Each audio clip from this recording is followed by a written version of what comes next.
And 4, the closest of 4 has happened is Takeover in Your House, which got a 3.8.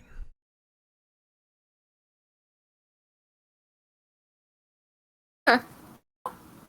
But we had a great episode today.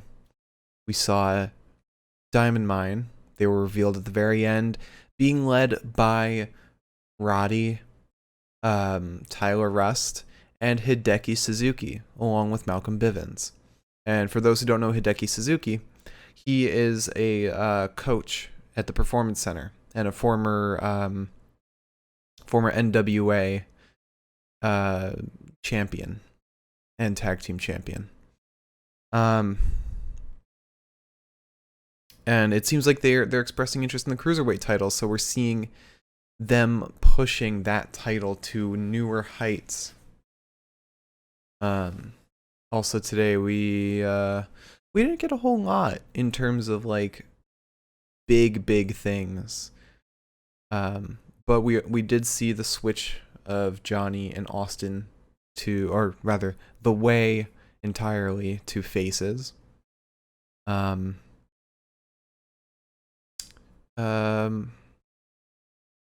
else happened today? Why did my notes go all the way back up to the first page?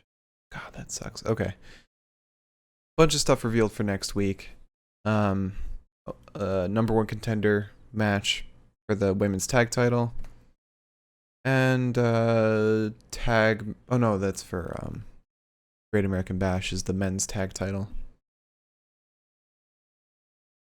But this was just a very fun episode. Don't you agree? We had the most fun today.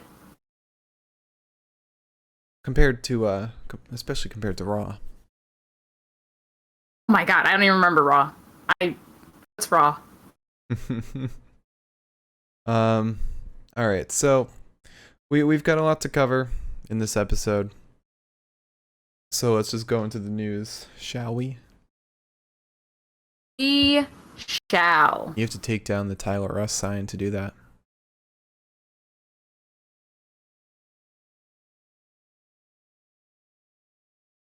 I have a bad feeling about this. Oh.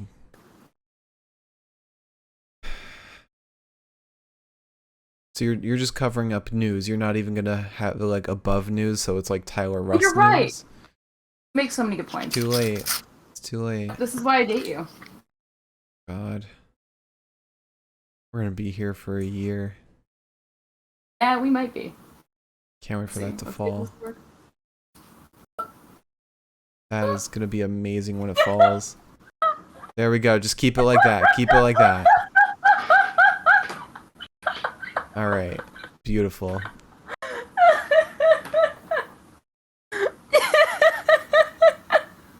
Yep. It's the news. Liz, you got any news since yesterday? Got a lot of news, actually. Also, do you like my earrings? Little fishies and bags. I did my eyeshadow just to match my fishies and my bags. I convinced you Apparently, to get big those. sharks. Yeah. That's a goldfish. Miriam said the news is that Tyler Rust is back, so nothing else matters. I was gonna say my first piece of news was gonna be Tyler Rust is back. So, close enough, actually. All right, let's get some non-WWE news in here. Mickie James is going to return to the ring for NWA. I have an article to go along with that news. I have to pull it up. As everybody knows, Mickie has kind of made her alignment towards NWA. And she announced on Instagram that she will be competing at NWA 73 on August 29th. She does not have an opponent. And she told her fans to let Billy Corgan, the owner of NWA, to know who they want to see her fight. I get like a funny feeling that she's probably going to end up fighting Serena Deeb. Or Thunder Rosa. Mickie James or Thunder Rosa would actually be pretty sick, I think. Yeah. In addition to that, Michael Elgin went missing earlier today. Michael Elgin, or known by his real name Aaron Frobel, who was former NJPW and former Impact, went missing. His friends and family had no fucking clue where he was. He went missing yesterday. Yesterday. Mm-hmm. Okay. Yeah, okay. So his wife posted, his friend, sorry. Myself. His friend posted that he had been missing since yesterday, asking for people to reach out and contact her if they knew where he was. And then another friend made another post kind of saying about the same thing. Luckily, he was found, I believe, earlier today. Yeah. I wish I had saved that article too, but I didn't. I have it open right now. Not Perfect. to go too into detail on what happened, because I mean it's his personal business and his mental health at the core of it, but his sponsor helped him and found some worrisome messages to find out that he was missing. But he's back. He's, according to his wife, okay. But yeah. So hopefully, Michael Elgin can recover from whatever he's suffering from. We wish him the best. On a slightly lighter note, an AEW star that I think you'll be excited to hear about is getting his own pay-per-view. That is John Silver. John Silver is getting his own pay-per-view. It's going to be in July. It's John Silver, the Meat Man on Demand. Is it like an AEW pay-per-view? I wanna tell you that it is, but I don't know. I have absolutely no clue. It's from Stonecutter Media, so it doesn't seem like it's directly linked to AEW. Huh.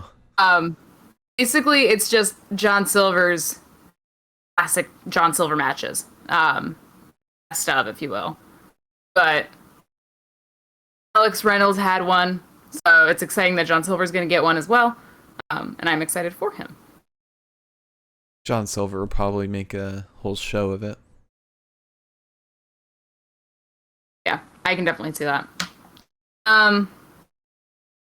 Great, so WWE news. Toni Storm came out today as bisexual, so that's a win for our team. It's kind of interesting that she did on the NXT Instagram, because she took it over today. Considering that we just got that Pride promo during Raw with Sonya, coming out on what was NXT at the time. It was very funny because like she took over the NXT social media for Pride, and she was asked like, does she see herself as part of the community or an ally? And she's like, well, I guess both. I mean, I didn't think I'd be coming out this way, but I mean, good for her, because coming out can be a bitch. Yeah. I wouldn't know. I mean, you kind of just did. Everyone else knows. Half in and out. Like, half and half creamer. You sound like a boomer. It sound horrible. Alright, I'm still like hopped up a little bit. Tone it down. The WWE is being sued following a serious traffic accident, or allegedly serious, because I guess Wrestle Talk is not allowed to make that determination on their own, which is understandable. But apparently, the lawsuit was filed on June 12th. It was a person who was severely injured, a man named Jackson Parsons. a traffic accident involving a WWE rented vehicle. According to Parsons and according to WrestleTalk, a van rented by a WWE employee, Gayton Thomas, Gayton? I don't know, hit Parsons, who was riding his bike at the time of the incident on June 22nd last year. Parsons claimed that he suffered a bunch of injuries and pain and suffering, disability, and the inability and loss of capacity to lead and enjoy normal life, inconvenience, disfigurement, scarring, and mental anguish. Apparently, the filing says that his injuries and everything are seriously permanent, and that he's also, as kind of expected, been hit with a ton of medical expenses. He's seeking a settlement of $1,064,328.38. He says will cover his medical expenses and the pain and suffering. So it's interesting to see how that's going to go, considering the WWE just got out of a lawsuit. Great.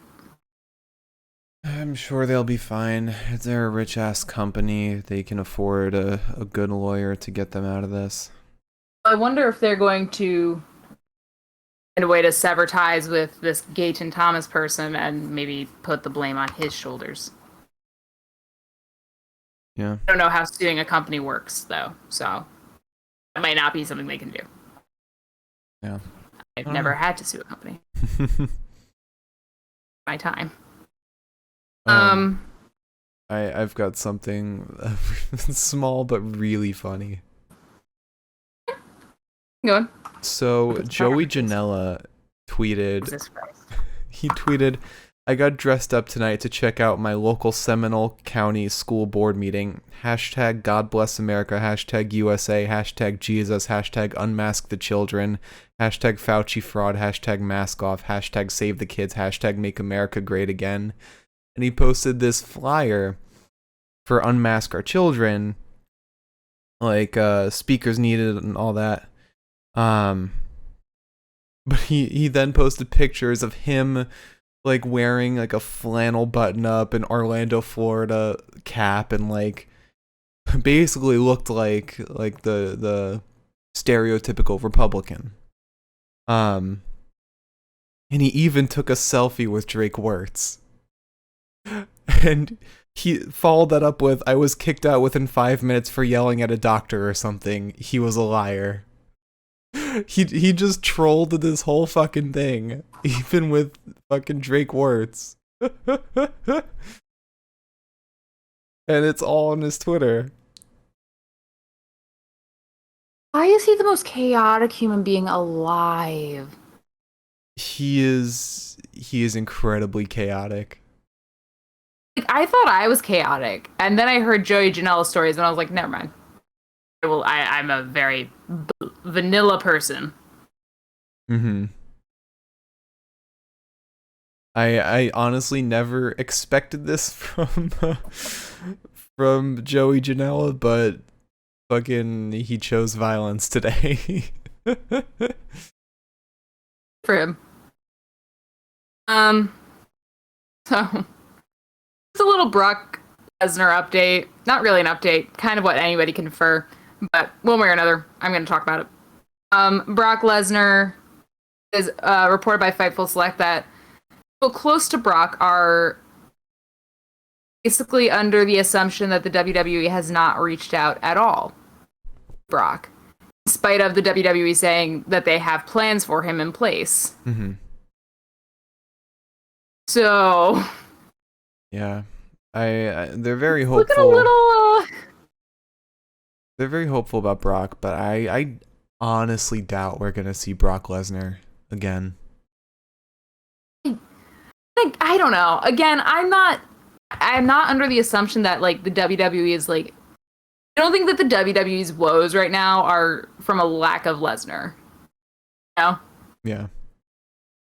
Yeah, he is a character, but again, I don't think that if he came back and he wasn't able to have Paul, Mm-hmm. I don't think that he would be that good. If he went to Raw, there'd be like nothing.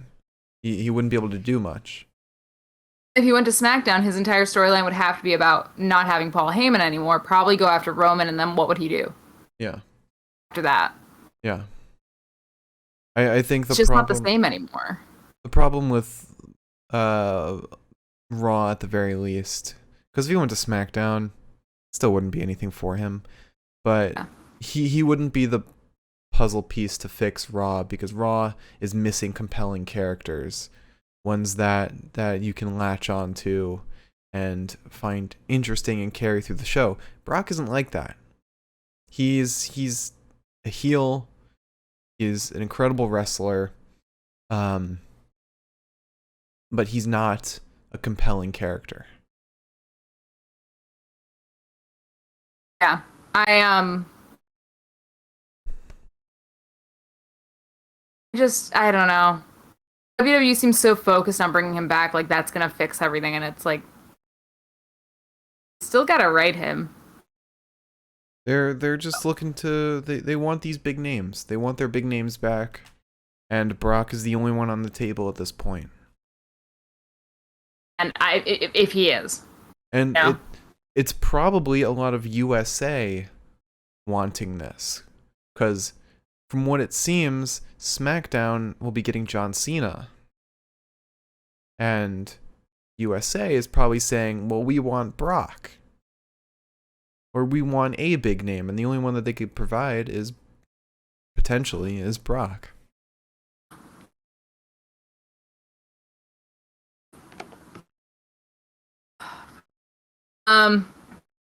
Sorry, I just got the Yankee score. Good. Um,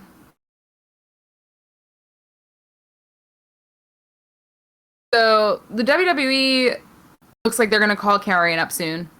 And it looks like we might actually know who Karrion might be dropping his title to if that's the case. But it is looking like they might drop Scarlett from the picture. No. Yeah. Karrion's this assumption he's gonna get buried then. assumption comes from the fact that Scarlett was not at ringside with Karrion for the main event match. And in addition to that, it looks like SmackDown is talking about bringing Scarlett in to do her own tryout match. That's an awful idea. Has Scarlett ever wrestled? I mean, I'm sure she has in the past. But like, her appeal right now isn't being a wrestler. It's being the face of Karrion Kross. Let's see, Scarlett Bordeaux. She is. This is fucking crazy. She's hot. She worked the independent circuit from 2012 to 2019.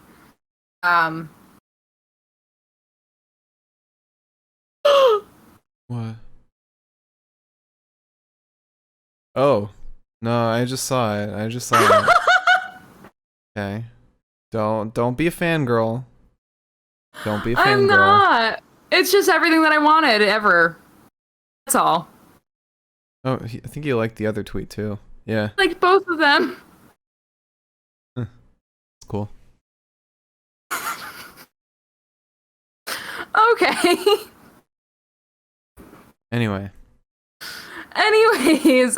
so she worked in Ohio Valley Wrestling. She worked Ring of Honor from 2012 to 2017. She worked TNA in 2014, and then she did have a match in WWE once. Was it like a jobber match? Yeah, she was presented as a local talent on a December 26, 2016 episode of Raw before losing to Nia. She then worked 2018 in Impact and AAA Worldwide. And then she returned in 2019 with Karrion and has not worked a match since. So she is a wrestler.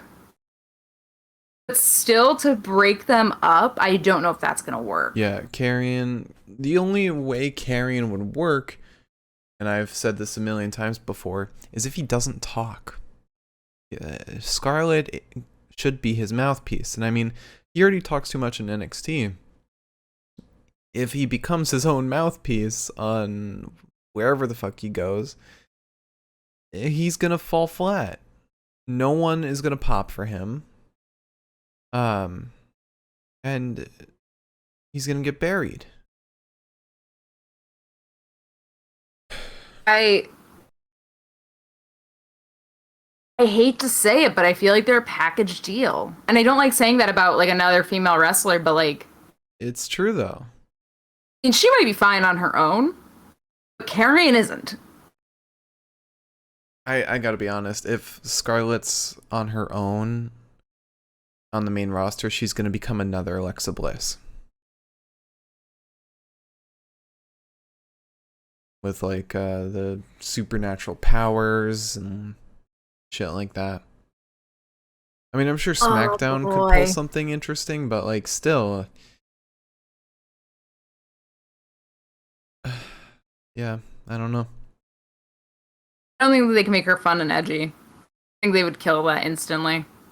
I mean, the main roster has completely ignored other people, like wrestlers past before, so they might call them up and just do something completely different, but like, you can't break them up. You can't. I don't know what they're gonna do. Yeah. All right. Is there any more news or? There's one last piece of news. And that last piece of news is we kind of don't have an answer. And so Damian Priest, as everyone has noticed, is not around. Right. And so originally it was reported that Damian wasn't around because he had a back injury. Mm-hmm. But apparently, Full Select reported that Priest is not injured. He's going to be available as soon as next week if WWE Creative has plans for him. And then they reported that Priest has been off TV for undisclosed reasons. It is not connected to an injury. Back injury, rather. Which is weird. It makes me more nervous, and I really hope that he comes back. Mm-hmm. You know, apparently he was dealing with a bad back at WrestleMania, but outside of that, I've been thinking lately, like, this is kind of related. Raw was the brand that had Bad Bunny on their show. They had this massive celebrity on their show and had an incredible WrestleMania match. So they pulled a whole new demographic. They got huge pop for it on social media, and yet they're still pulling record low numbers this week and last week because the quality of the show isn't enough to sustain the new viewers that are coming from Bad Bunny. The show is that bad that even after having Bad Bunny, they can't. They have record low numbers. So awful. But anyway, this is the NXT show. We have NXT to talk about, not have fun. Monday Night Raw. All right, Liz, put up that sign. Take down that sign. And Done. What? Done this sign? Yeah.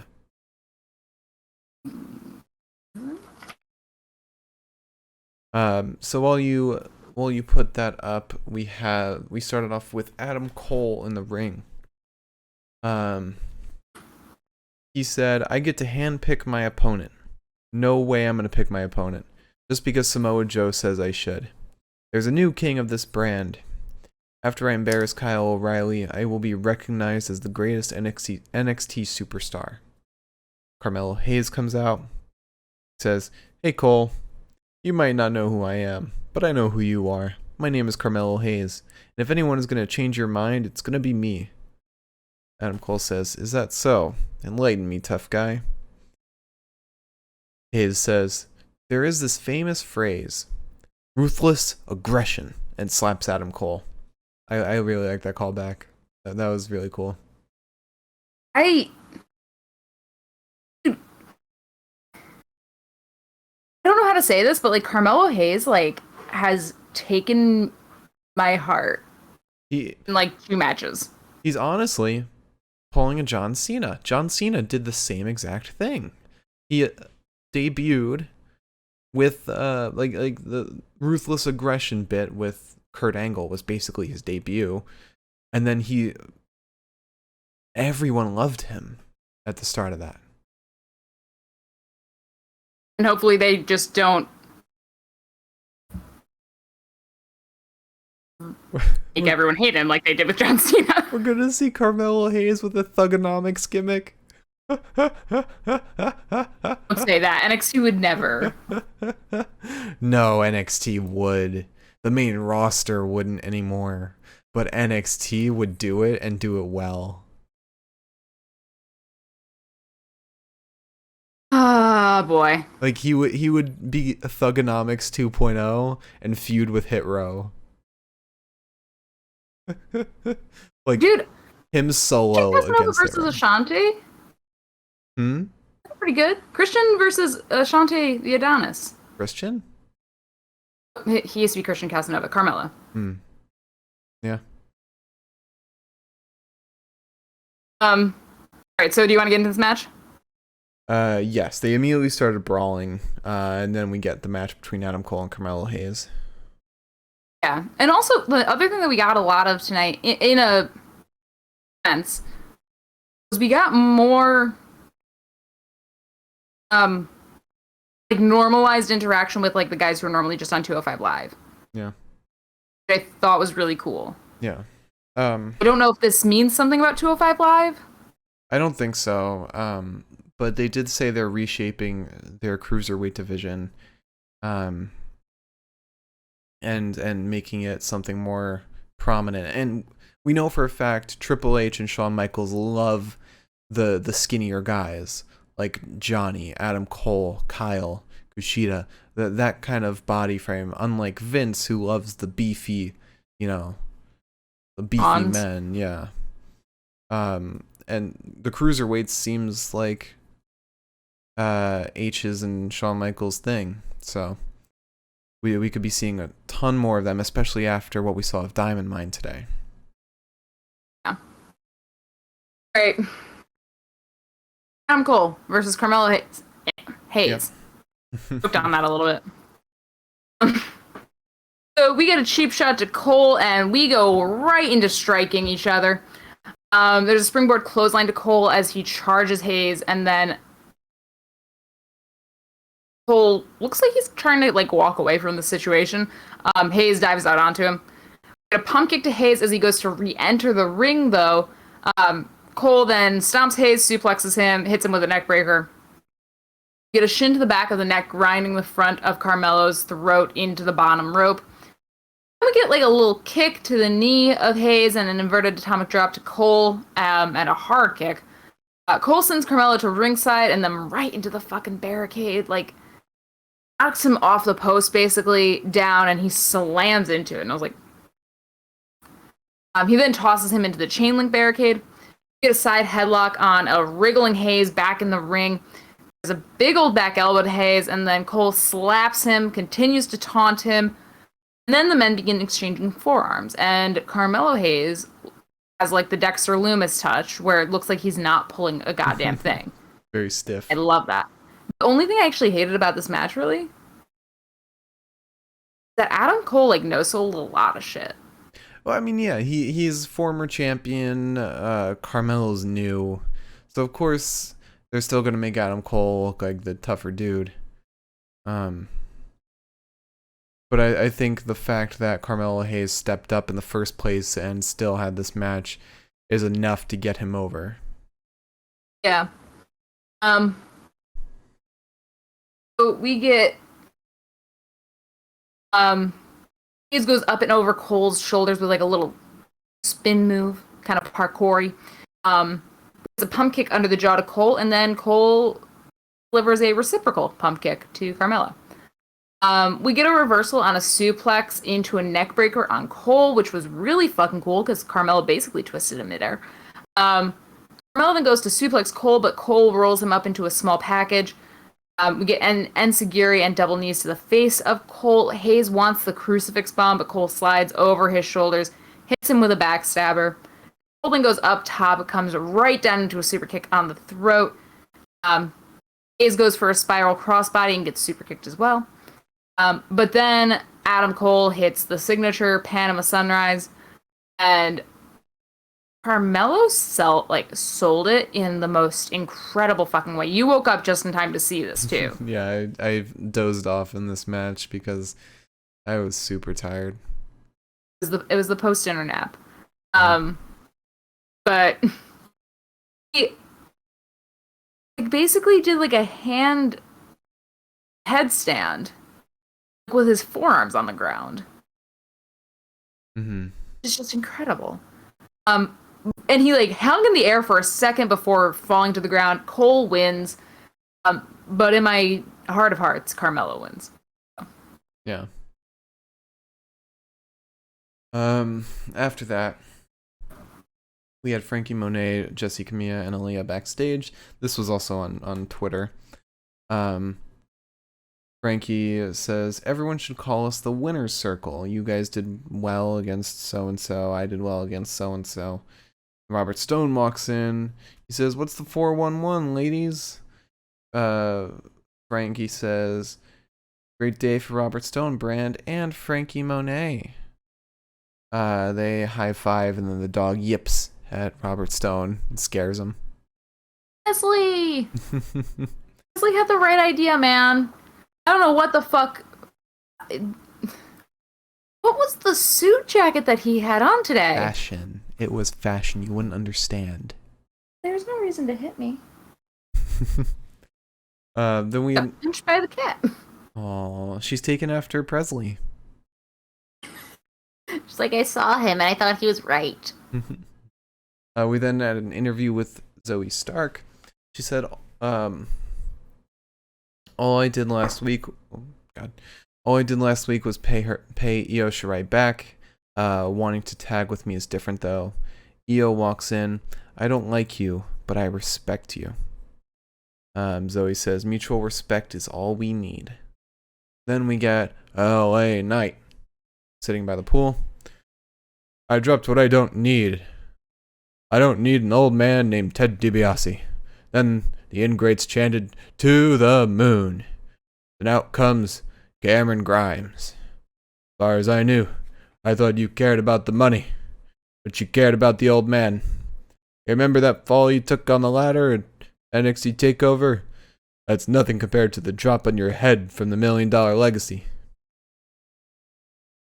So no actual stuff from LA Knight today, but I think they're teasing a little bit another match between these two guys later. Then we move on to Johnny Gargano and Austin Theory in the ring. Johnny has the mic and he says, exciting times. There is new management in town, which means we need a new NXT champion.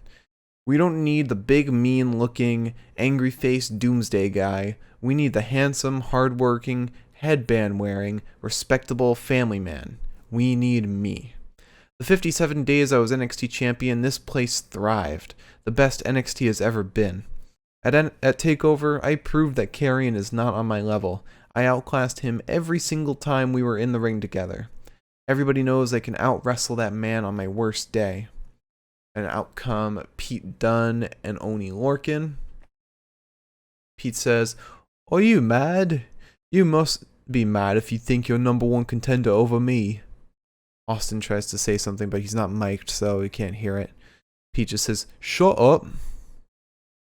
Austin gets mad, but Johnny's like, no, I know what they're trying to do. They're trying to start chaos.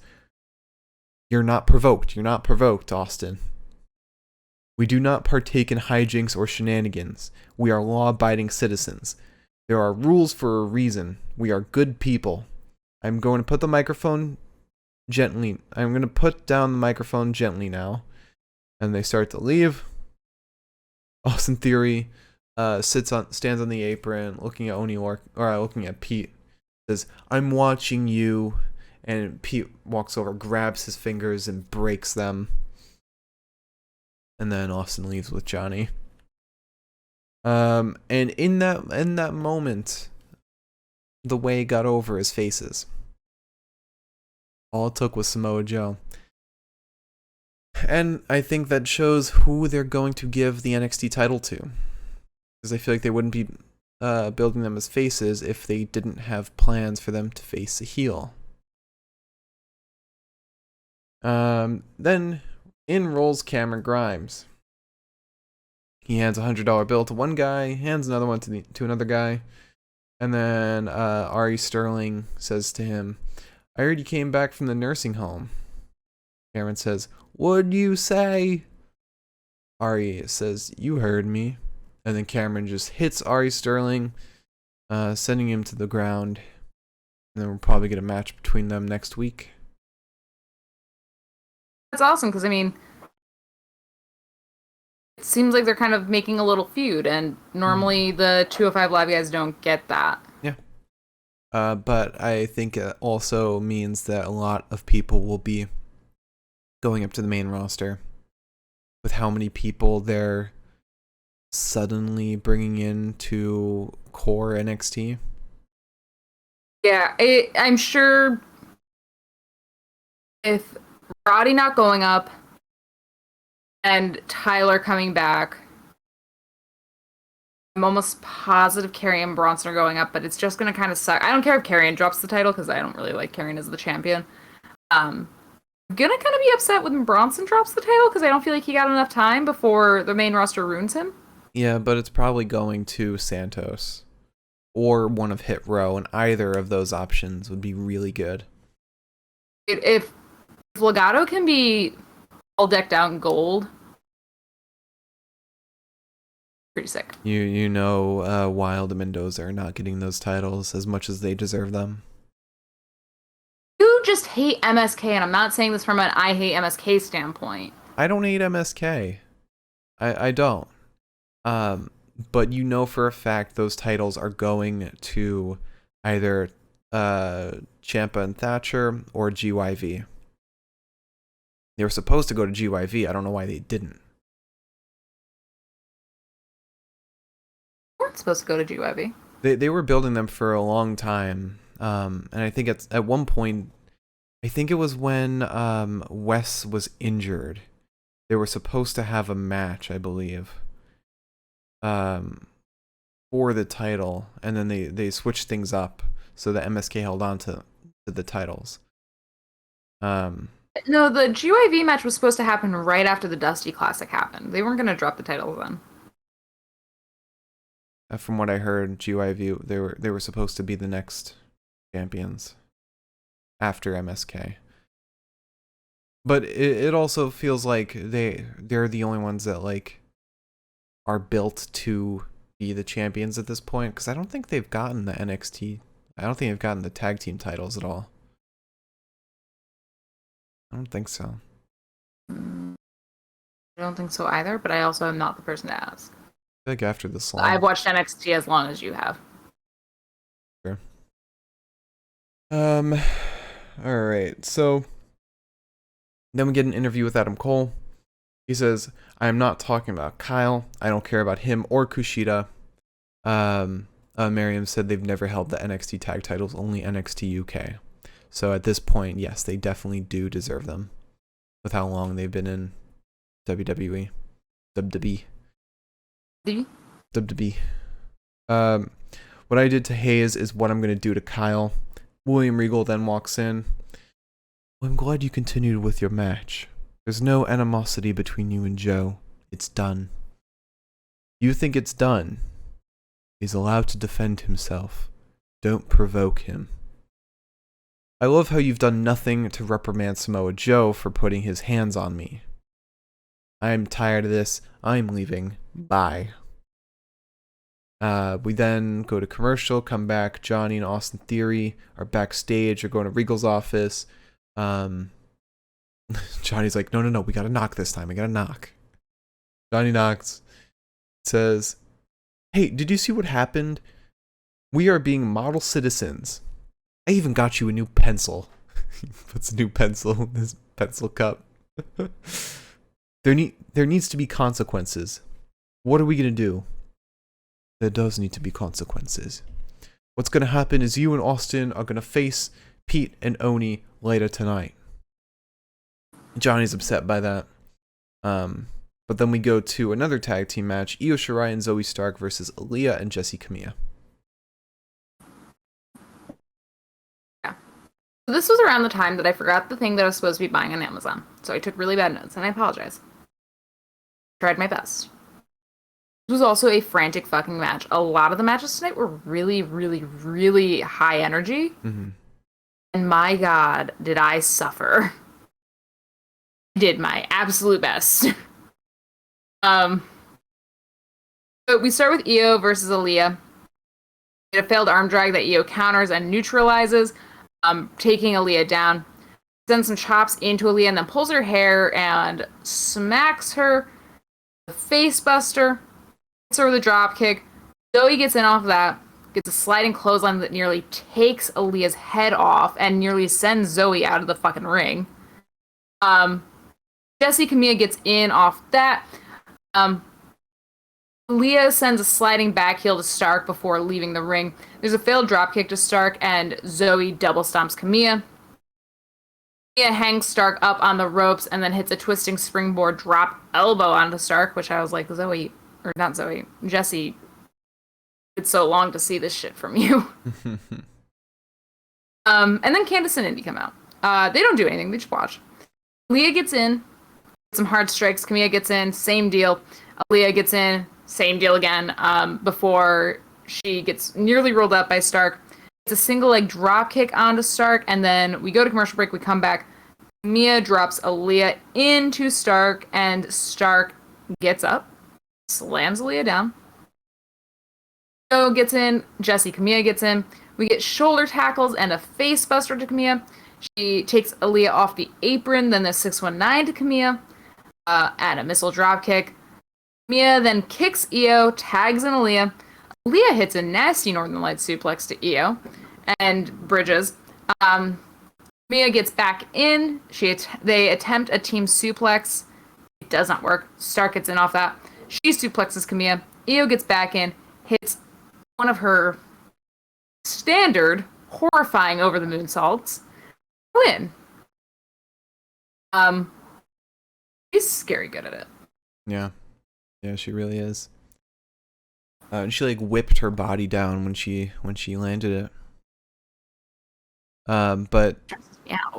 I didn't take notes on any of the battery teasers, but we got more this episode. I don't know when they come in, but I saw somebody on Reddit commented on it saying, I really hope that when it hits 100%, we get a clip of Austin Theory unplugging his phone and saying, God, that took way too long, and walking away. That is exactly what we deserve. Also, found out that Tegan Knox is a Mets fan. Yeah, apparently she watches baseball while she plays video games. And you know what, Tegan? Welcome to the team. Why isn't anybody fun a Yankees fan? It's because the Yankees aren't fun.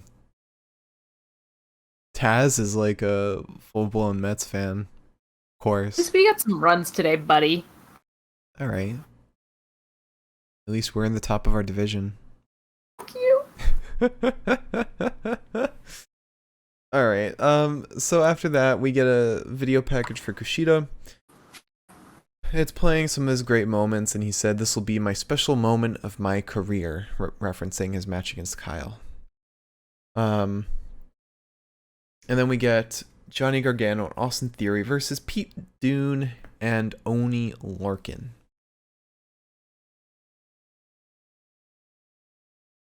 I'm curious. Yes, we do.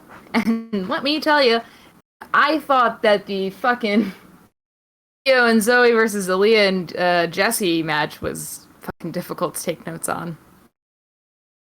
I had another thing coming to me. So let's begin as best we can. Get a dropkick to Oni from Johnny Gargano. Pete gets in right off that. He dodges Johnny, who comes in with an uppercut. Johnny gets Pete in an ab stretch, and then Pete kips up to get out of it, gets Theory in, and tags him in on the hand, which Austin Theory does not care for.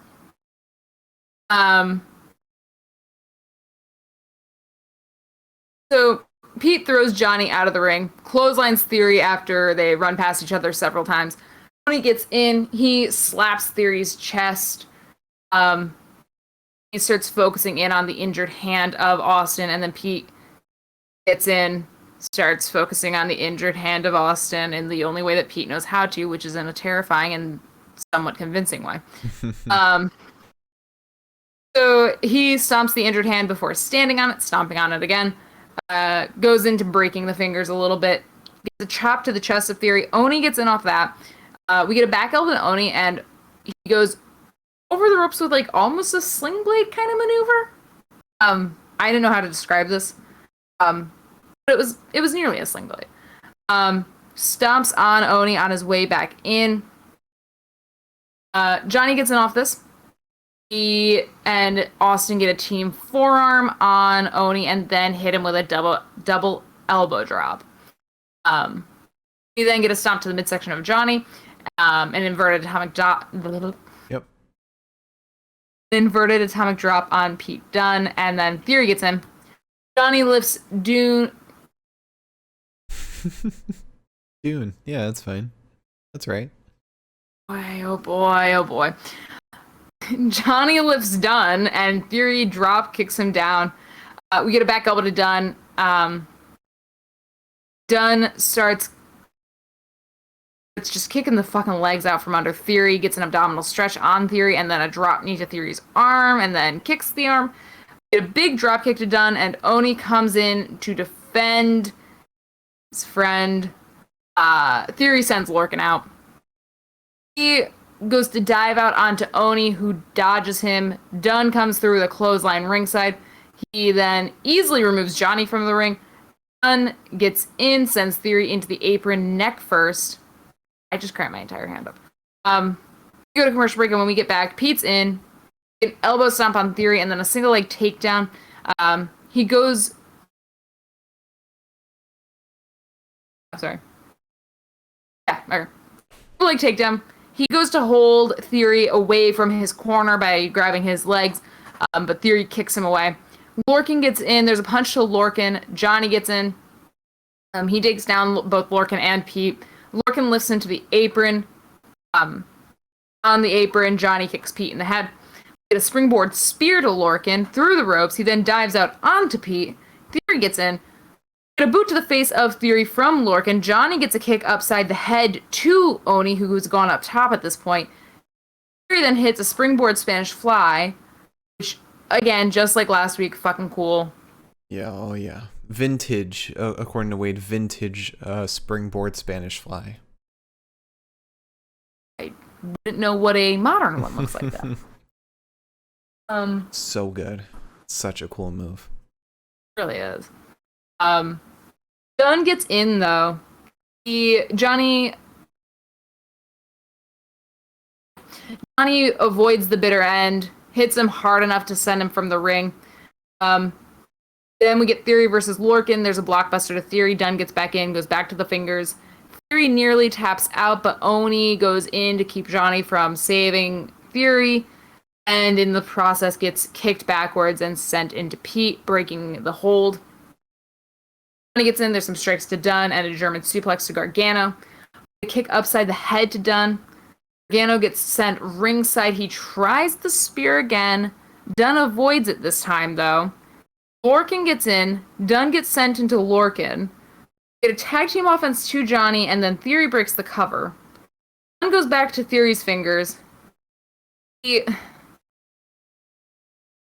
wants the powerbomb, but Dunn counters. Lorcan uppercuts Theory. Johnny superkicks Lorcan to avoid further harm to his friend. And then Gargano sends Dunn outside the ring, hits him with a DDT, gets back in, hits Lorcan with a one final beat. Win. super fun match. Like, this was so good. It's fun when you're not taking notes. But If you're taking notes, this is a nightmare. we saw that Johnny and Austin got over like shit with that crowd as faces. It was amazing. Got over like shit might be the wrong way to say that, Yeah, but that's a yes. bad way to say it, but they they really got over with that crowd. Yeah. It was just a. That was one of those matches where like I sat back and I was like, that was a match. That was a match. Oh yeah, match and a half. Match and a half. After that, we got Karrion Kross and Scarlett backstage with Samoa Joe. Karrion says, "These are the new rules. Remember, unless provoked." Joe says, "But of course, champ," and waves him through. Pete Dunne then walks in, and he has a stare down with Joe once again. This whole promo didn't like make sense at all. It was just menacing from everyone. I'm loving the weekly Joe Pete stare down. Oh yeah. Oh yeah. I don't know if it's ever gonna lead to anything, but like it's fun. Oh yeah. Yeah. Also, can we just take this moment to appreciate the fact that NXT is doing these like mystery vignettes, like the battery charging, the Ember Moon vignettes were a lot of fun. You don't get those on the main roster anymore. You don't get like these mysterious teasers. Last one we got was probably Carmella, and that wasn't so much fun because there wasn't an end in sight. They weren't really mysterious at all. They were, because people thought it was Eva Marie for a while. Oh, sorry, they weren't well done. That's what I meant. They weren't well done. They, at least with like the charging one, and with eventually with the Diamond Mine one, you know, Diamond Mine we got a little bit more every time. The charging one we know when it's going to end more or less. Ember Moon, we understood that she was coming back at Takeover, or whoever it was at the time was coming back at Takeover. I think like knowing that there is like end in sight makes it tolerable to watch. Yeah. Remember with Ember Moons when we saw Tony Storm before Ember? That was so good. That was ridiculous because it was like, oh, you wanted somebody to come back? Here's somebody who's coming back. You're like, but that's not who it was. Yeah. They were like, you're right. And I was like, fuck. It was right. Oh, yeah. I love NXT. NXT's so fun. But after that promo, we had Elektra Lopez debuting against Frankie Monet in Frankie Monet's encore debut, or encore premiere. I have no clue who Elektra Lopez was prior to this. I'm gonna look her up while you explain the match. So we get a takedown into a side headlock on Lopez. Lopez, however, gets a wrist lock on Monet, but that doesn't stop Monet from driving Lopez into the corner. We get a back elbow to Monet and then a boot to the face. There's a body slam and a drop elbow to Monet. And you know, the thing that I thought was really interesting was that, like, as much as I didn't really like Elektra's gimmick, I don't think I'm supposed to, really. I don't know her. But she had a lot of power. So Elektra Lopez, real name Carissa Rivera. She was brought in with the same class that included Frankie Monet, LA Knight, Bronson Rechsteiner, Gigi Dolin, and others. She is the daughter of former WWE enhancement talent Steve King. I'm gonna continue looking up more, but that is all that this site says.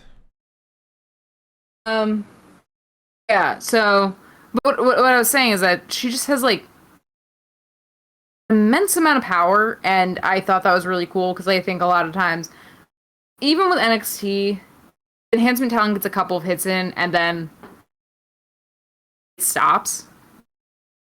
But there were a lot of points in this match where I was like, I don't actually know who's gonna win this. Mhm. Like I thought I did, but I don't.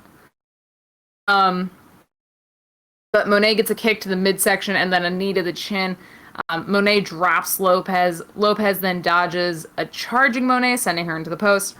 We get a back elbow to Monet and a kick under the jaw, and then finally forearm rocks Lopez, and then Monet hits the glam slam to win.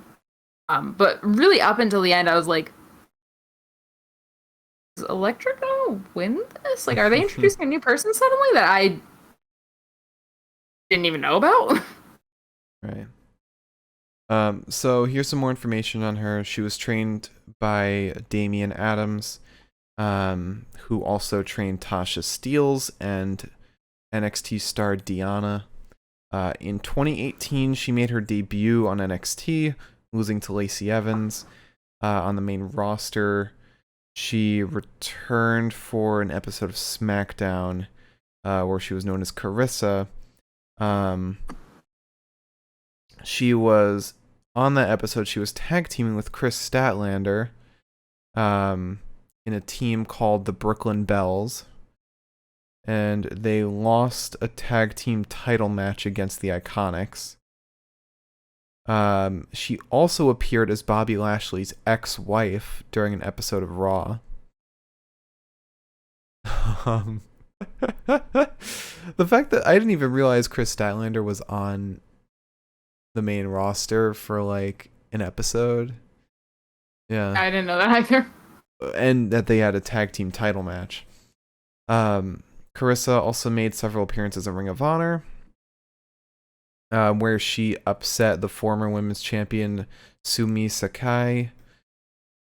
She also is a regular on the Northeast Indie scene, including World Extreme Wrestling, Northeast Wrestling, Women's Wrestling Revolution.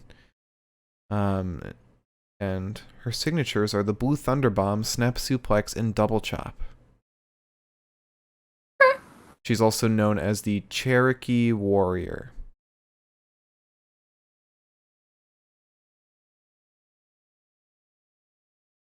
Okay. So there's your information on this jobber. Which might not be a jobber for that long. I don't know. She might go the way of Valentina Ferro, and she might go the way of Zeta Ramir. We'll see. Zeta Ramir is very much still a jobber. Yeah, but Zeta Ramir is at least like a consistent jobber. Yeah. Whereas Valentina Ferro comes in every once in a while when they have nobody else to throw in the ring. Oh yeah. All right. So after that, we had an interview with Bronson Reed. He said, "I am perplexed. I don't understand Santos. I sandwiched him in the barrier. What more does Santos want? Do I need to put him through the window or the wall?" Then Hit Row walks in. Top Dollar says, "Everybody's colossal until Colossus walks in." And then Ashante turns to the camera and says, "And never rise. You two dummies are about to get a crash course." Then Top Dollar says to Bronson, as they're walking away, "You're not even from North America." In that singular moment, Top Dollar got over on me. I was like, got a point, bud. Santos said that same thing though.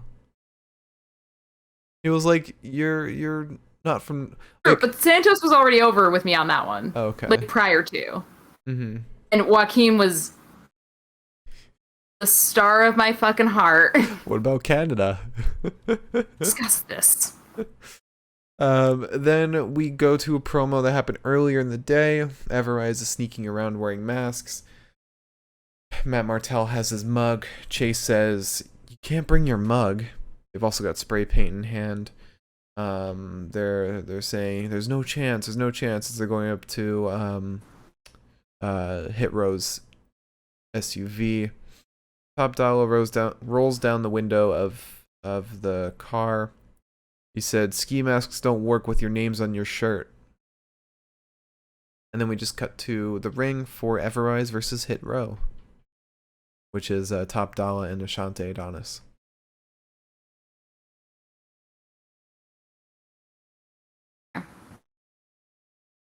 I start this off by saying Everrise rules. I start with Top Dollar and Matt Martell. And Top Dollar basically bulldozes Matt Martell. So we get an elbow to Matt. He then steps on him. My laptop's about to die, so now I need to deal with that. You should just plug it in as soon as we start.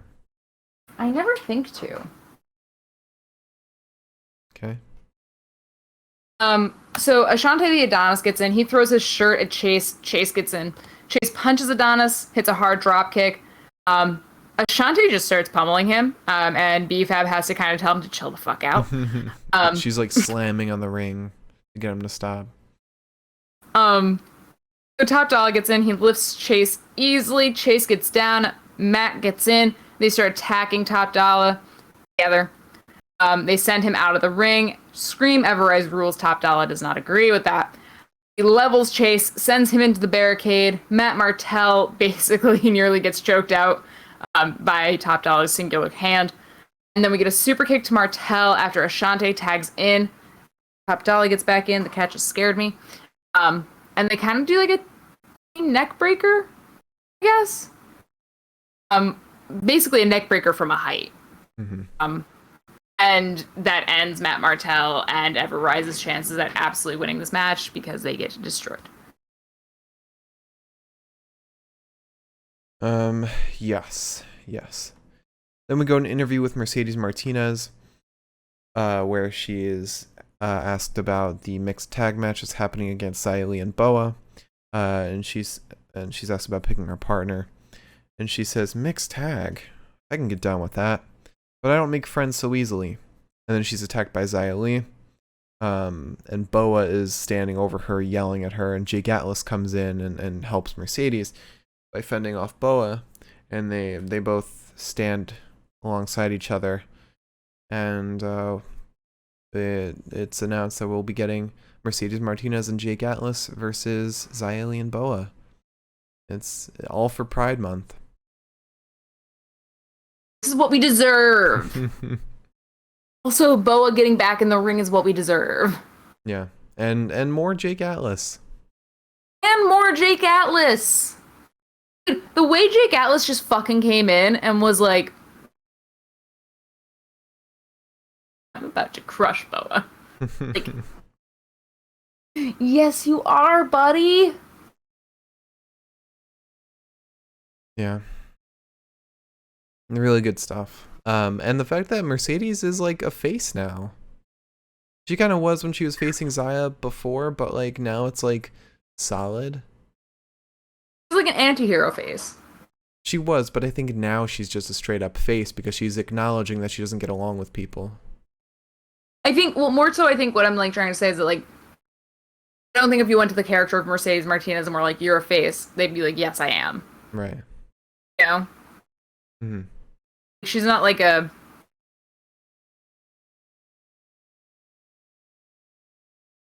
Tegan Knox.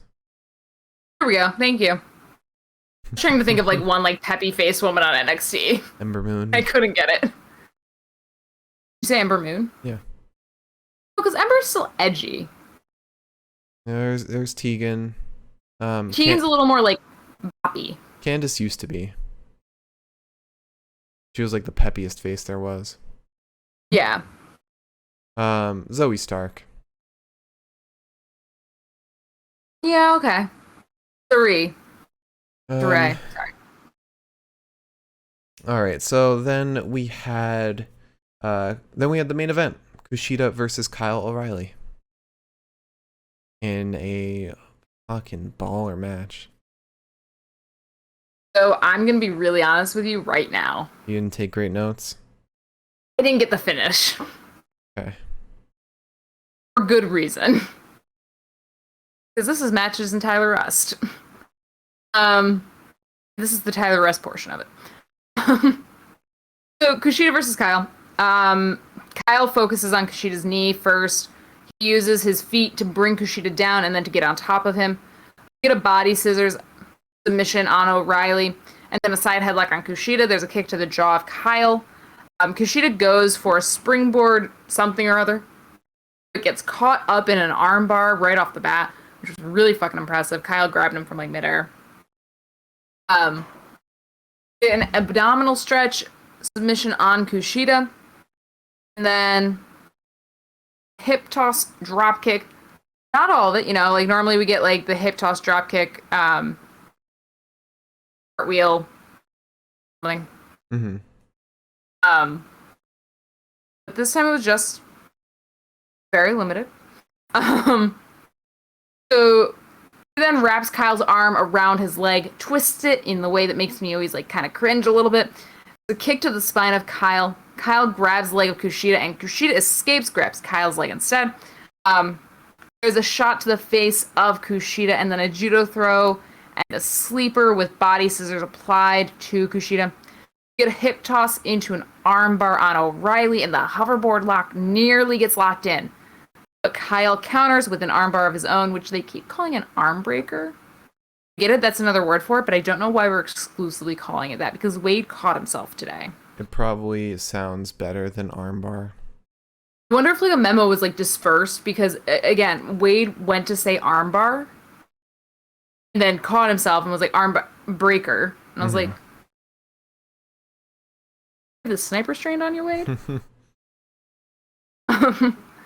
So you get a knee to the jaw of O'Reilly as he goes to lift Kushida up. And then a big snap suplex to Kyle. He gets the heel hook on Kushida, but Kushida bridges to cover on Kyle, and Kyle has to kick out. We then get a brainbuster to Kyle. Kushida sends Kyle into the post while targeting his shoulder. O'Reilly kind of gets like a low blow while they're out on the apron at this point. And then Kushida does the thing that made me absolutely fall apart a little bit here. He suplexes Kyle O'Reilly on the apron. I said,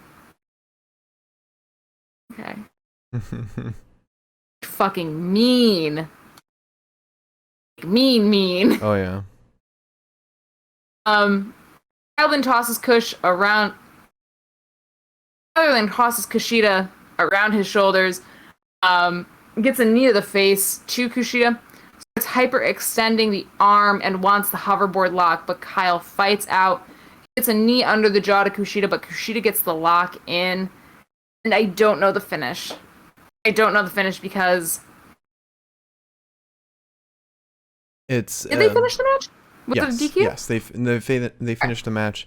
It was Kushida trying to get the hoverboard lock on Kyle, but Kyle kept spinning around, trying to escape it. First he was grabbing his shorts to stop it, and then he was spinning around, and then just rolls up Kushida. Was that the win? Yeah. Okay. So that's how that ends. And then my ass had been sitting there all evening saying, when the fuck is Diamond Mine coming out? Hold on. First Adam Cole comes in. Oh, sorry. Then Adam Cole Bebe comes out, and that was when I really thought that we weren't getting Diamond Mine, actually, because I was like, well, we don't have any more fucking time. Yep. Adam Cole... Adam attacks Kyle.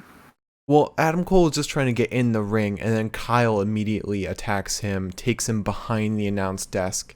They start brawling. They brawl all the way out as security escorts them. Samoa Joe even goes with them. And then a hooded figure. Hooded figure attacks Cheetah. Mm-hmm. And we don't know who the hooded figure is. We can kind of see his face, but it's kind of a blur too. It's like, not only is he wearing a hood, but it looks like he pulled the strings all the way down. So like it was just like tight. Face. Yeah. But we can't tell who it is. We see that there's two other men. And Kushida gets knocked on his fucking ass. And these three men stand in the middle of the fucking ring. Well, over Kushida's limp body. Who is it? Roderick Strong, Becky Suzuki. And fucking finally, Tyler fucking Rust. It's been so long, and like, I know I've talked to Miriam about this before, that... You are leaving out someone. You are leaving out Mr. Malcolm Bivens. How Malcolm dare Bivens you? also comes out. But it's funny because Miriam and I had talked about this a couple times before, where we were like, it only makes sense because a diamond in the rust. Like, what Mm-hmm. else would Diamond Mine possibly be? And in the back of my head, I was like, no, we're just being fucking like, we're being too optimistic here. Mm-hmm. Like, Tyler Rust is lost in the mountains. Actually, he was at a pool party that was posted on Twitter. And, like, um, I showed you, Ickerman. Jiro, posted a picture of his pool party and Tyler Rust is in the background. We were all like, you're here. Mm-hmm. Um, but thank God, not only is Roddy back, so is Tyler Rust. And this is not what I expected because, like we were talking about, I think last night or Friday night, a WWE trademarked like 6 names, and we all just thought, okay, well, that's got to be Diamond Mine. It's going to be a bunch of like the new recruits. Right. Um, but I mean, not only am I excited to see Bald Roddy get into whatever the fuck he's getting into, I'm excited to see what Tyler Rust is going to be fucking doing here. I'm also excited to see what the fuck Hideki Suzuki is going to be doing. Like, this is not what I expected when I saw all the promos, even though, like, in my head, I was like, maybe. This is not what I expected. I'm so happy it is what I hoped for. Yeah. Also, you forgot to mention Malcolm Bivens walks in the ring with the cruiserweight title, and they lay it out on Kushida, hinting at interest in the cruiserweight title with these guys, and they are really investing that title. They're investing in it, and I love it. Hopefully, they get a new design for it though. I'm just so happy. This answers so many fucking questions, and the fact that they've been pushing this Diamond Mine thing for so long. Mm-hmm. And it happens to be these people that we were like, where the fuck are they though? Yeah. And you know who else is happy? Walter, because Malcolm Bivens didn't choose NXT UK. Yet. Yeah. All Oh right. man. So, you want to get to the best of the night? Ew. Please don't put the Tyler Rust sticker on that sign. Please. Well, while you swap out the sign, I'm gonna start going over promo of the night. There's a kind of a lot to cover with promo. We start off with Adam Cole in the ring. It was surprising seeing Carmelo Hayes answer the challenge. That goes to show, like, for sure that they're investing in this new talent, that they're really shaking things up, and the throwback to Ruthless Aggression was awesome. The Frankie Monet and Robert Stone brand promo, that was alright. Zoe Stark interview was alright. LA Knight's promo was whatever. Johnny and Austin in the ring was great, because I'm happy that they're going for the NXT title still. God damn it, you put that sign up. But they also show that they're becoming they're faces now. And I like this contention between Johnny and Pete.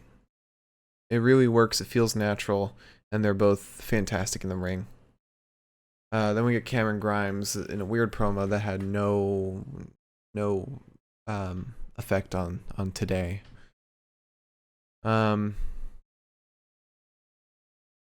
Then we had an interview with Adam Cole, which was fine. Johnny and Austin in Regal's office was pretty good. Kushida's video package was alright. Carrie and Scarlett backstage with Samoa Joe featuring Pete Dunne was weird.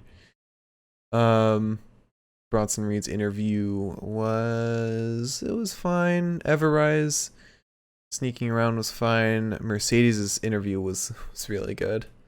Mostly just to see this tag team combination. I love it. So promo of the night. I think I just want to go with Johnny and Austin. Them in the ring. Tyler Rust and Diamond Mine does not count as a promo. Your rules are so mean. It wasn't a promo. It's Tyler Rust of the night, Mark. You gotta pick your Tyler Rust. It was part of the match. Fine. If we're going by your rules, because this is technically your section. What do you mean it's technically my section? Well, I have the matches and promos because I do all the matches, and you have the best of the night because you do all of the bests of the night.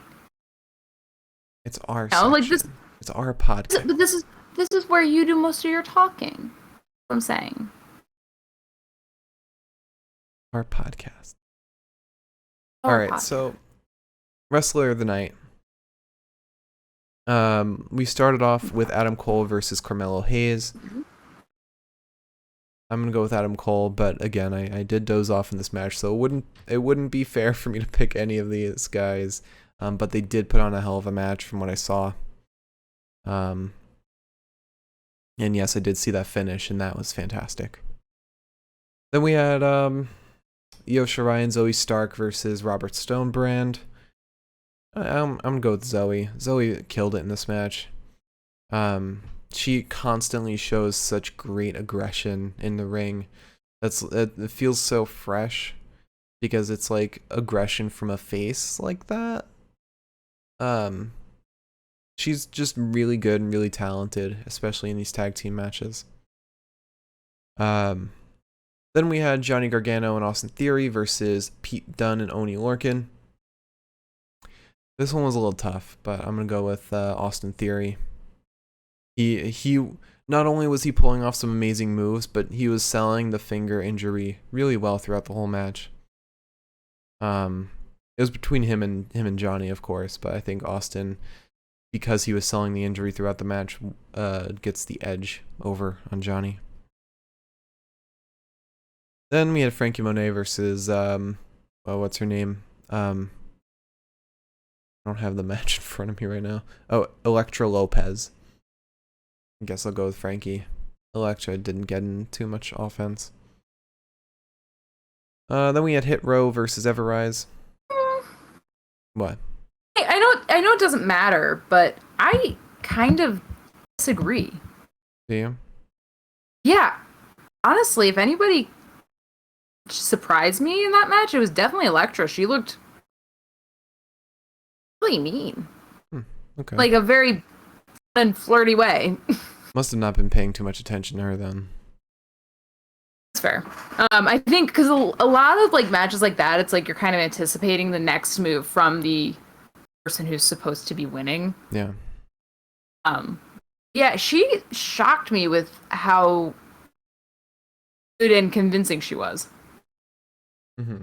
Again, I know it doesn't matter, but yeah, you make good points though.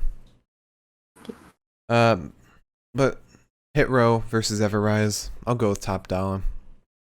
He's been so good in the matches he's been in, which I think is 2 now.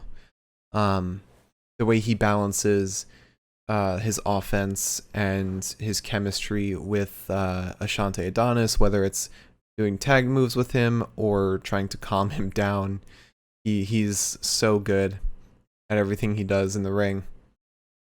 I can't wait to see everything that they do. Then finally we have Kushida versus Kyle O'Reilly. I'm gonna go with Kushida. Kushida killed it. He was awesome. He's so much fun to watch. I mean, both these guys are incredible, but I think I was just more impressed by Kushida in this match. He seemed to be the most creative out of the two of them today. So Wrestler of the Night, my pick. Oh, it's tough. It's tough. I'm gonna do elimination again. It's not Frankie Monet, definitely. It's not Adam Cole. It's not Top Dollar. It's not Zoe Stark. I'm gonna go with Kushida. It's between him and Austin Theory, and I think I want to go with Kush. Really not understanding the concept of Tyler Rust of the Night, are you? Um, Tyler Rust is in this?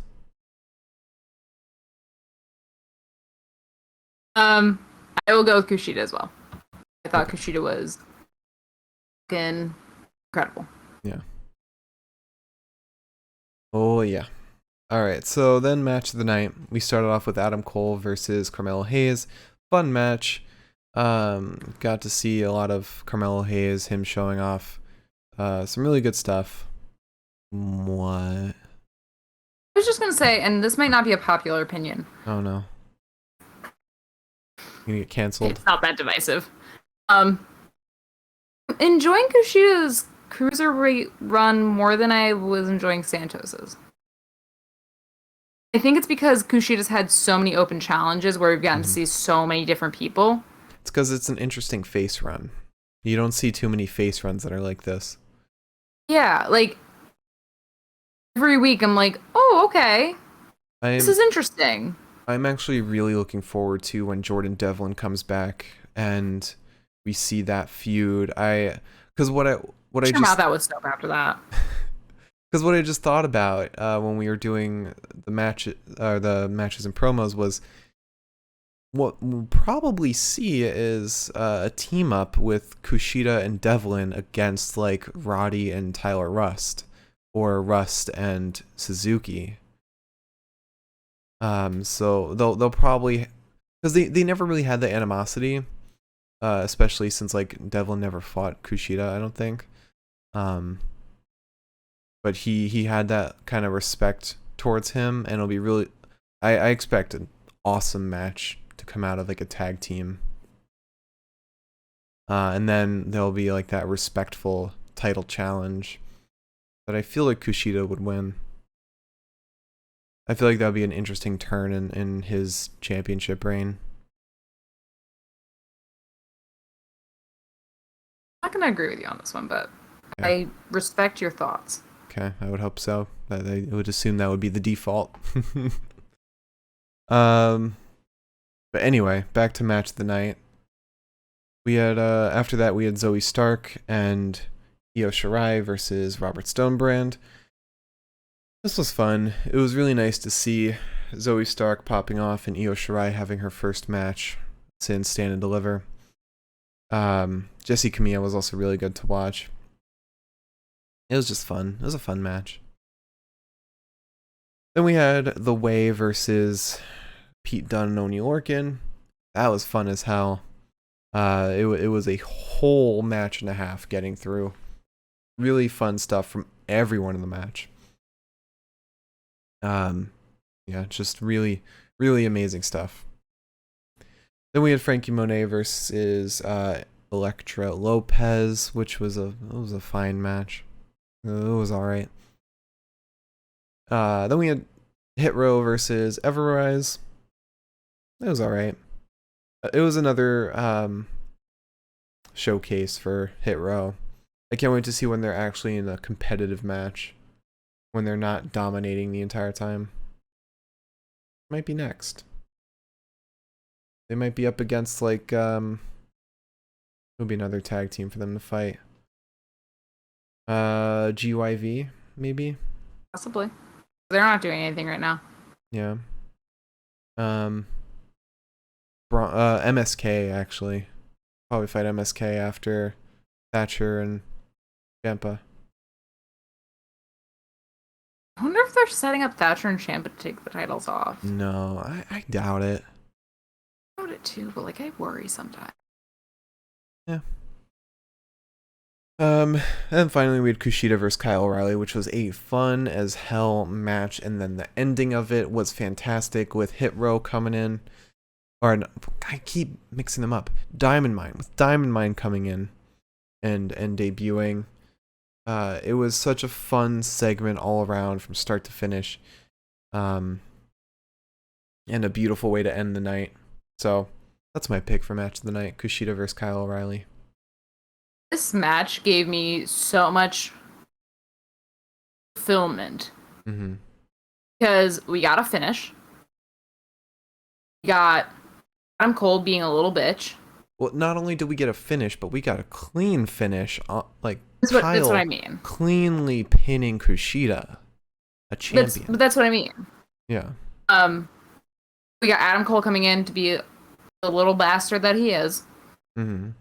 And then we got all of the answers about Diamond Mine when I thought we weren't going to get it. I thought that like tomorrow we were going to get an article like from Wrestle Talk saying like this is why Diamond Mine didn't come through on the day it was supposed to. Karrion Kross was supposed to lead Diamond Mine. I was gearing myself up to be let down for the first time by NXT. Mm.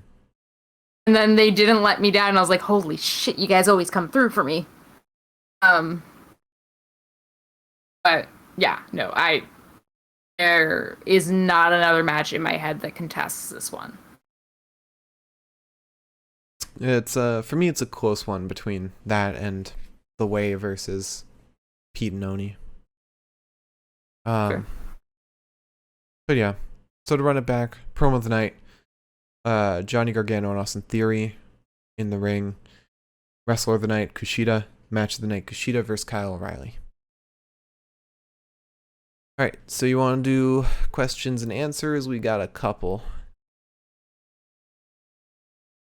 I will take it. We'll start with Miriam since it directly relates to NXT. She said, do you think this means the end of 205 Live as a show and NXT absorbing 205 into themselves, or the other way around in trying to push 205 back to the level it used to be at? It's funny because we were talking about this earlier, and I think that they're dissolving 205 Live.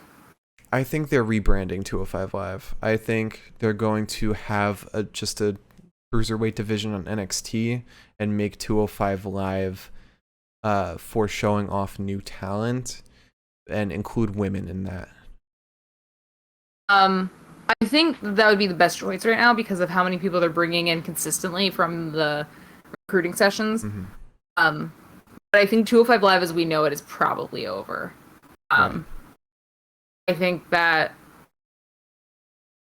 I think they realize that a lot of their talent is on, or not a lot of their talent, but there's a lot of talent on 205 Live that isn't getting the recognition it quite deserves and isn't getting the isn't getting over with the crowds the way it should. Right. I think they realized that they were wasting potential. I think that they also realized that they can bring the potential into NXT, breathe more life into NXT, even though NXT already has plenty. I think that they're kind of seeing 205 Live as something that's not working the way it is right now. Mm-hmm. That's fine. I like that they're using young and new talent in a way that everyone's going to see them. Yeah. That's what those people deserve, especially for how talented they are. I mean, every match that we have had so far with like primarily 205 Live talent, I've come out of like, fuck. I hope we'll see, because I've been watching 205 Live as well. I hope we see a Grayson Waller on NXT soon. He's a heel, but like a douchey heel. He fought Asher Hale in a banger of a match. Seems like the classic douche. Arrogance, all that. I feel like he'd vibe very well in NXT. Yeah, he was so good. Especially with his chemistry with Asher Hale. And the thing is that I don't really watch 205 Live, and it's mostly because after it airs, it's not something I'm thinking about because I go into the weekend and I'm like, oh, I've got the weekend, I've got to do all this stuff, and like normally we're catching up on like AEW or we're catching up on NXT UK. 205 Live does not ever register in my head. Mm-hmm. And it sucks because then like I'll see like a glimpse like with Ikemenjiro and Asher Hale and the other guy who's Ari got Sterling, the hair. we saw today. Ari Sterling. I see them on NXT and I'm like, oh fuck, that's really cool. I'd love to see more of them. And then I never do, and that's on me. Mm-hmm. But I can't imagine I'm the only one who does that. Yeah. But hopefully we'll see all those guys on NXT soon, especially once the call-ups happen. I have a Need me feeling. some more Asher Ale. Yeah. But I have a feeling, I have a strong feeling we're going to see a lot of call-ups soon.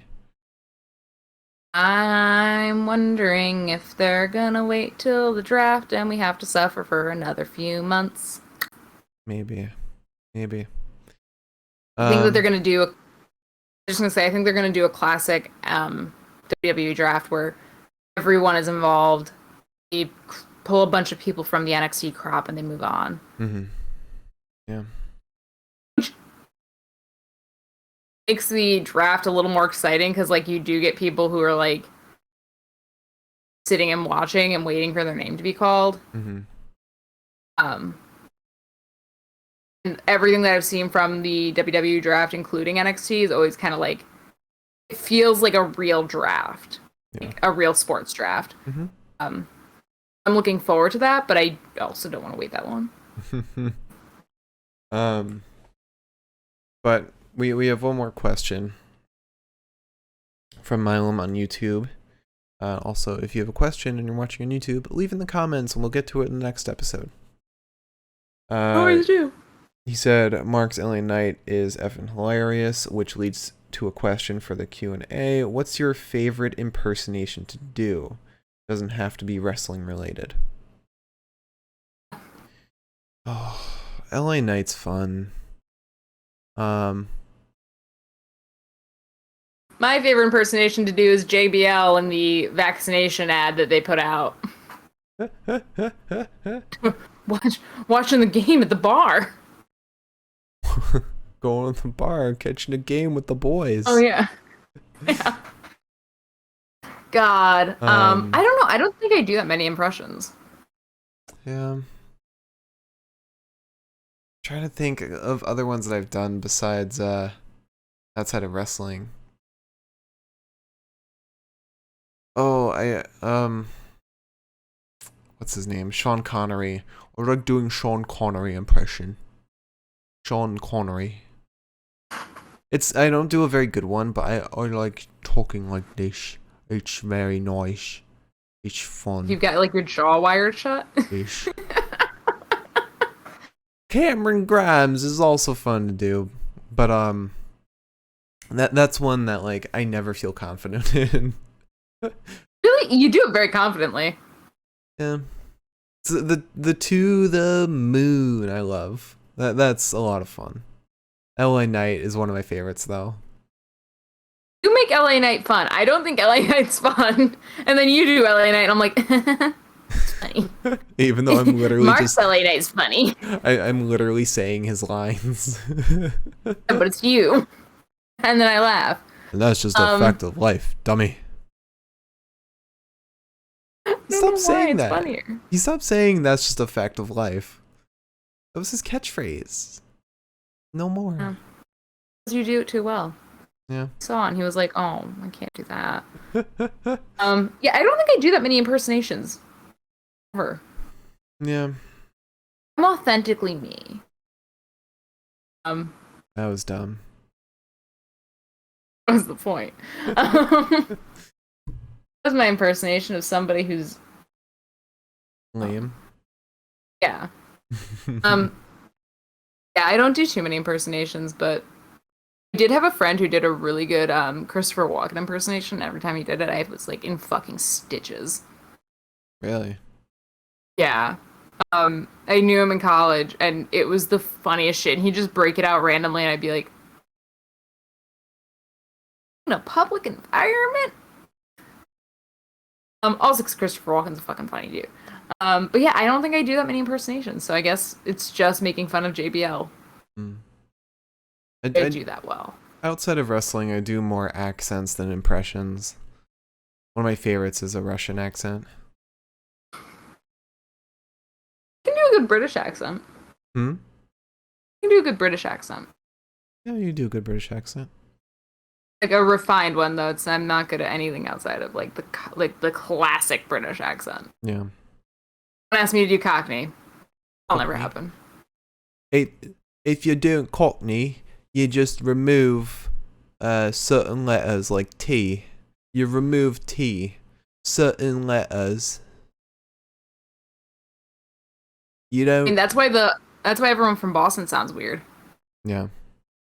It's just really fucked up Cockney. Car. Get in the car. Ah. All right. All right, if you're from Boston and that's how you talk, I apologize. I made that face, but DG Games brought up a not a question, but a point that I think you mentioned at one point. Somebody mentioned that he was worried that Diamond Mine was going to be a sequel to Raw Underground. I think you mentioned that it could have been Raw Underground. it was rumored that Diamond Mine was going to take on before anyone knew anything about it. It was rumored that Diamond Mine was going to be a segment, more or less, where it was MMA geared, and it was going to be fights like that. I'm glad they didn't do that. Yeah, it's rather seems more traditional wrestling now. Yeah, or more technical, I think, is what they're going for. Amateur wrestling is, I think, what they refer to it as. Because I've seen some, forget who, but like there's pro wrestling, which is like WWE, and then there's amateur wrestling, which is like how like high schoolers and college students wrestle, like the very traditional. I mean, wrestling. but like with Tyler Russ, I feel like his is more like along the lines of like jujitsu in a way. Yeah, that's like Kushida. Yeah. Or Kyle also. Kyle's more judo. Yes. No, it's jujitsu. He takes jujitsu classes. Judo is something entirely different. That's more strikes than grapples. I think Carrion. So much about this shit. Carrion's like judo kind of. I'm gonna nod. You know more than I do about this. I might also be talking out of my ass. I'm from what I remember, if I remember correctly. But anyway, that's the end of the episode.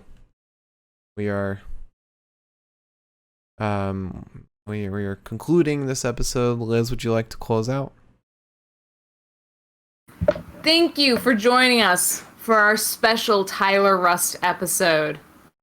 Nope. It was purely themed around Tyler Rust. No, it wasn't. Thank you for joining us. If you joined us in the future, thank you for joining us. We really appreciate it, and we love having you around. And if you joined us tonight, we also love having you around. Same difference. If you enjoyed tonight's episode and you're like, man, can't get enough of these guys, Mark will tell you about the YouTube channel, but I can tell you that on Friday, we will be back. Having my voice there. We will be back for Friday Night SmackDown, and we will be talking about. I'm fucking hoping we're going to be talking about Becky Lynch, but I kind of feel like we're not going to be. But we will be talking about SmackDown. And thank God we don't have a pay-per-view this weekend. I have a pay-per-view for a couple of fucking weekends. We just have Dynamite to enjoy on Saturday. Which we might be enjoying, actually. In real time. Thank you Once also again. What? Once again. Like, we haven't watched Dynamite live in a very minute. Yeah. Thank you all so much for watching. We'll be back on Friday for SmackDown, like Liz said. Subscribe and follow. Our YouTube is The Pinfall Podcast. You can subscribe there and get access to all of our previous podcasts. But if you subscribe to the Twitch, you don't have to wait for me to upload the episodes to YouTube. You could just watch it immediately. The past 2 weeks of shows. You can also use our fun emotes in chat. Also, our Twitter is at Pinfall Podcast. I am at the Mark Cameron. Liz is at Eliza Elaine23. And thank you all for watching. See you on Friday, and have a fantastic rest of the week.